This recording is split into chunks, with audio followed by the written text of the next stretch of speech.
একজন গরিব মানুষ ঝড় বৃষ্টির রাতে নিজের শেষ খাবারটাও দান করেছে, আর সেই ছোট দানই কিয়ামতের দিনে হয়ে গেল তার নাজাতের কারণ। কি ঘটেছিল জানেন? সেদিন বিকেল থেকেই আকাশ কালো হয়ে উঠেছিল।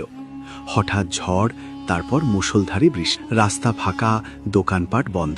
সেই বৃষ্টির মধ্যেই ভিজতে ভিজতে হাঁটছিল রহিম। দিন আনে দিন খায়, আজ কাজ না করলে রাতের খাবার। সারা দিন চেষ্টা করেও কোনো কাজ পায়নি। শেষ বিকেলে এক দোকানদার দয়া করে তাকে দিল একটি শুকনো রুটি। এটাই ছিল তার সেদিনের একমাত্র খাবার। রুটি কাপড়ে মুড়ে বুকের কাছে চেপে ধরে সে বাড়ির দিকে হাঁটছে। পেটের ক্ষুধা তীব্র, শরীর ক্লান্ত, মন ভেঙে পড়ে। হঠাৎ রাস্তার পাশে এক বৃদ্ধকে দেখ, ভিজে কাঁপছে, দুর্বল কণ্ঠে বলছে, বাবা 2 দিন কিছু খাইনি। রহিম থেমে গেল। তার হাতে এক টুকরো রুটি, আর সামনে ক্ষুধায় কাঁপতে থাকা একজন মানুষ। মুহূর্তের দ্বন্দ্ব, নিজে খাবে নাকি আল্লাহর জন্য দান করবে। শেষ পর্যন্ত সে রুটিটা বৃদ্ধের হাতে তুলে দিল। নিজে না খেয়েই সেদিন রাতে ঘুমিয়ে পড়ল। কেউ জানল না, শুধু আল্লাহ জানলেন। বহু বছর পর হিসাবের দিনেই যখন তার আমল হালকা হয়ে গেল, ঠিক তখনই সেই ছোট দান আল্লাহর রহমতে বিশাল নেকি হয়ে তার পাল্লা ভারী করে দিল।